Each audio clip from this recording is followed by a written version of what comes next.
Share করব soybean আর বেসন দিয়ে দুর্দান্ত স্বাদের একটা নিরামিষ রেসিপি। এটা খেতে এত সুন্দর হয় যে শুধু এইটা দিয়েই দুপুরের লাঞ্চ অথবা রাতের ডিনার সেরে ফেলতে পারবেন। আর কাউকে যদি বলে না দেওয়া হয় যে এটা কী দিয়ে বানানো হয়েছে, তাহলে কেউ বুঝতেও পারবে না যে নিরামিষের রেসিপিও এতটা টেস্টি হয়। তো চলো রেসিপিটা শুরু করি আর তোমাদের সবাইকে রান্নার লাপে স্বাগত জানাই। আমি এখানে আমার প্রয়োজন মতো কিছুটা সয়াবিন নিয়ে নিয়েছি। এটাকে প্রথমে ভালো করে গরম জলে একটু ভাপিয়ে নেব।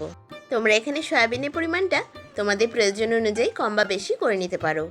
এখানে সয়াবিনটা ভাপানোর সময় আমি জলে সামান্য একটু নুন দিয়েছিলাম, এতে সয়াবিনের টেস্টটা ভালো আসবে। মানে ওই সিদ্ধর পরে যেমন বেনুনা বেনুনা লাগে সেই ভাবটা লাগবে না। মোটামুটি 5 থেকে 6 মিনিট জলে ভালো করে ফুটিয়ে নেওয়ার পর সয়াবিনটা দেখো কি সুন্দর সিদ্ধ হয়ে গেছে। এটা একটু ঠান্ডা হয়ে গেলে সয়াবিনটা ছেঁকে নিয়ে জলটা ফেলে দেবো। এরপর সয়াবিনে আরও যেটুকু জল আছে সেটুকু ভালো করে ছেঁকে নিয়ে আমি মিক্সিতে এটা পেস্ট করে নিচ্ছি। আচ্ছা, এখানে আর একটা কথা বলে রাখি, সয়াবিনটা যতক্ষণ আমি সিদ্ধ করতে দিয়েছিলাম তখন 1.5 চা চামচ 5 ফোড়ন আর 1 চামচ গোটা জিরে শুকনো কড়াইয়ে ভেজে নিয়েছিলাম। ওটা একটু ঠান্ডা হয়ে গেলে ওটা আমি ক্রাশ করে নেব। দেখো এখানে আমার মিক্সিতে এটা পেস্ট করা হয়ে গেছে। এবার এটাকে প্লেটে আমি নিয়ে নিচ্ছি। তারপর যে এক বাটি বেসন আমি রেখেছিলাম সেখান থেকে অল্প অল্প করে বেসন নিয়ে দিয়ে দেবো। এখানে প্রথমেই সব বেসনটা আমি একসাথে মিশিয়ে দেবো না, পরে প্রয়োজন মতো আবার অল্প অল্প করে মেশাতে হবে। তারপর এখানে কিছুটা ভাজা মশলা আমি দিয়ে দিলাম। ভাজা মশলার মধ্যে ছিল গোটা জিরে, গোটা ধনে আর 2টো শুকনো লঙ্কা। এই সবগুলোকে আগে থেকে আমি শুকনো কড়াইয়ে ভেজে নিয়ে গুঁড়ো করে রেখেছিলাম। তারপর দেখো প্রয়োজন মতো সামান্য একটু নুনও আমি দিয়ে দিলাম। তবে নুনের পরিমাণটা এখানে খুব অল্পই দেব, কারণ সয়াবিনটা সিদ্ধ করার সময় আমি কিছুটা নুন দিয়ে সিদ্ধ করেছিলাম। এই সবগুলোকে একসাথে খুব ভালো করে একবার মেখে নিচ্ছি। তারপর দেখো গ্যাসের ফ্লেমটা অন করে নিয়ে একটা কড়াই বসিয়ে নিলাম। কড়াইয়ে কিছুটা সর্ষের তেলই দিয়েছি। এটাকে ভালো করে চারিদিকে একবার ছড়িয়ে নেব। তারপরে মেখে রাখা সয়াবিনটা এখানে আস্তে আস্তে দিয়ে দিতে হবে।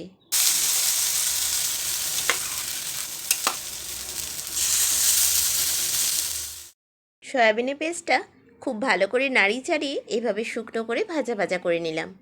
এইটা করতে মোটামুটি 2-3 মিনিটের মতো লেগেছে। গ্যাসের ফ্লেমটা একটুখানি বাড়িয়ে নিয়ে এটা সুন্দর করে ফ্রাই করে নিয়েছি। দেখো এটা কড়াই থেকে নিজেই ছেড়ে আসছে, মানে এটা সুন্দরভাবে হয়ে গেছে। এই পর্যায়ে গ্যাসের ফ্লেমটা অফ করে দিয়ে এটা আমি নামিয়ে নিলাম। তারপর একটা চৌকোনা প্লেটে একটুখানি অয়েল ব্রাশ করে নিচ্ছি আর তারপর ওই সয়াবিনের পেস্টটা কড়াই থেকে নামিয়ে নিয়ে দিয়ে দিলাম।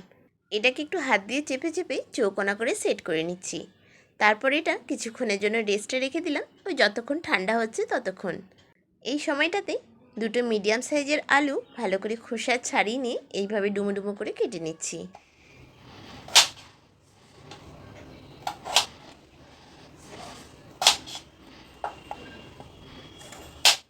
দেখো আলুগুলো আমার সব কাটা হয়ে গেল। এই আলুগুলো একটু জল দিয়ে ভালো করে ধুয়ে নিতে হবে। তারপর ওই যে সয়াবিনটা আমি সেট করে রেখেছিলাম সেইটা এবার চৌকোনা করে কেটে নিচ্ছি। এটা তোমরা তোমাদের ইচ্ছা মতো যে কোনো শেপ করে কেটে নিতে পারো। আমি এটা বরফির মতো শেপ করে কেটে নিচ্ছি। দেখো এক একটা কি সুন্দর করে বেরিয়ে আসছে। আর আগে থেকে যেহেতু আমি অয়েল ব্রাশ করে দিয়েছিলাম তাই এটা বার করতে কোনো অসুবিধা হবে না। আজকের রেসিপিটা তোমাদের যদি ভালো লাগে তাহলে একটা লাইক কিন্তু অবশ্যই করে দিও। তোমাদের একটা লাইক নতুন ভিডিও বানাতে আমাকে ভীষণ উৎসাহ দেয়। ফ্রেন্ডস আর ফ্যামিলির মধ্যে অবশ্যই শেয়ার করো। আর নতুন বন্ধু হয়ে থাকলে চ্যানেলটা আমার সাবস্ক্রাইব করে নিও। সঙ্গে বেল আইকনটা প্রেস করে রেখো, তাহলে আমি যখন নতুন ভিডিও আপলোড করব তোমাদের কাছে নোটিফিকেশান চলে যাবে। এবার দেখো গ্যাসের ফ্লেমটা অন করে নিয়ে একটা কড়াই বসিয়ে নিয়েছি আর তাতে কিছুটা সাদা তেল আমি দিয়ে দিয়েছি। তেলটা একটু ভালো করে গরম করে নিয়ে ওই সয়াবিনের বরফিগুলো এক এক করে দিয়ে ভেজে নেব। এইগুলো খুব বেশি ডিপ ফ্রাই করার দরকার নাই, মোটামুটি একটা হালকা গোল্ডেন কালার আসা অবধি ভেজে নিতে হবে। এটা আমার ভাজা হয়ে গেল। কড়াইটাকে নামিয়ে নিয়ে আর একটা অন্য কড়াই আমি বসিয়ে নিলাম। এতে কিছুটা সর্ষের তেল দিয়ে তেলটা একটু ভালো করে গরম করে নিয়েছি। তারপর ওই কেটে রাখা আলুগুলো ভালো করে ভেজে নেব। এই আলুগুলো খুব বেশি ডিপ ফ্রাই আমি করব না, ওই একটা হালকা গোল্ডেন কালার আসা অবধি ভেজে নেব। আলুটা আমার এখন ভাজা হয়ে গেল। দেখো কী সুন্দর কালারটা এসছে আর কিছুটা সিদ্ধও হয়ে গেছে। আমি এটা তুলে রাখলাম।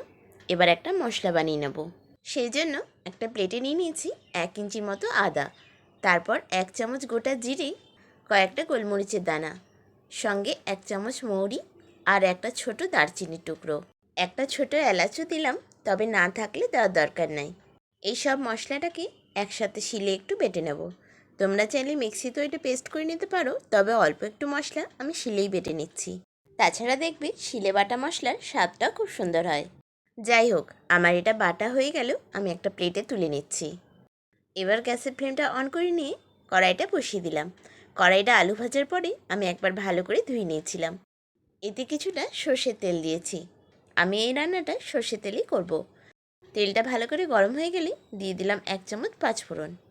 ভাজা পাঁচফোড়নে মিষ্টি একটা গন্ধ ছাড়লে দিয়ে দিলাম ওই বাটা মশলাটা। বাটি ধুয়ে জলটাও আমি দিয়ে দিলাম। এবার মশলাটাকে খুব ভালো করে কষিয়ে নেব। এটা ততক্ষণ কষাতে হবে যতক্ষণ না আদার কাঁচা গন্ধটা চলে যাচ্ছে।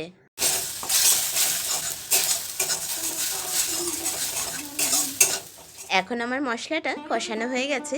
এবার ওই ভেজে রাখা আলুগুলো দিয়ে দিলাম। আলুটা দেওয়ার পরেও ভালো করে মশলাটার সাথে এটাকে কষিয়ে নেব। তারপর প্রয়োজন মতো নুন, প্রয়োজন মতো হলুদ আর কিছুটা ধনে গুঁড়ো, জিরে গুঁড়ো দিয়ে আর সামান্য একটু জল দিয়ে মশলাটা ভালো করে মিশিয়ে নিতে হবে।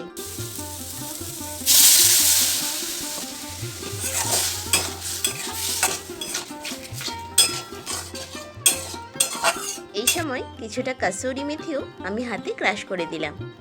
নিরামিষের তরকারিতে কাসুরি মেথি একটু ক্রাশ করে দিলে দেখবে তরকারি গন্ধটা খুব সুন্দর ওঠে। যাই হোক, এই সব মশলাটার সাথে আলুগুলোকে খুব ভালো করে কষিয়ে নিতে হবে। এরপর বাকি আলুটুকু সিদ্ধ হওয়ার জন্য আমি প্রয়োজন মতো আরও কিছুটা জল দিয়ে দিলাম। এবার এটাকে খুব ভালো করে মিক্স করে নেব আর তারপর ঢাকা দিয়ে মোটামুটি 2 থেকে 3 মিনিটের জন্য রান্না হতে দেব। ঢাকা দিয়ে 2-3 মিনিট রান্না করার পর দেখো ঝোলটা বেশ টকবক করে ফুটতে শুরু করেছে। এই সময় ভেজে রাখা সমস্ত সয়াবিনের বরফিগুলো দিয়ে দিতে হবে। এইগুলো দেওয়ার পর বেশিক্ষণ কিন্তু আর রান্না করার দরকার নাই, কারণ বরফিগুলো যেহেতু খুব সফট হয় তাই বেশিক্ষণ ফোটালে এগুলো ভেঙে যেতে পারে। ঝালের জন্য একটা কাঁচা লঙ্কাও আমি চিড়ে দিলাম। ঝালের পরিমাণটা তোমরা তোমাদের ইচ্ছা মতো বাড়িয়ে বা কমিয়ে নিতে পারো। এই রেসিপিটা একবার রাতে ডিনারের জন্য অবশ্যই বানিয়ে দেখো, দেখবে এটা রুটি পরোটার সাথে খেতে ভীষণ ভালো লাগে। আমারও দেখো এখানে তরকারিটা প্রায় হয়ে এসছে, তাই শেষে অল্প একটু গরম মশলা ছড়িয়ে দিলাম আর সামান্য একটু ময়দা ছড়িয়ে দিলাম। বাস আমি এটাকে নামিয়ে নিচ্ছি আর গরম গরমে প্লেটে তুলে রাখছি। রাতের ডিনার বলো বা দুপুরের লাঞ্চ, দুটোই এইটা দিয়ে জাস্ট জমে যাবে। তো এই রেসিপিটা আজকের কেমন লাগলো আমাকে কিন্তু কমেন্ট করে অবশ্যই জানিও। ভালো লাগলে একটা লাইক অবশ্যই দিও। ফ্রেন্ডস আর ফ্যামিলির মধ্যে অবশ্যই শেয়ার করো। আর আমার চ্যানেলে নতুন হয়ে থাকলে চ্যানেলটা অবশ্যই সাবস্ক্রাইব করে নিও। আজ টাটা।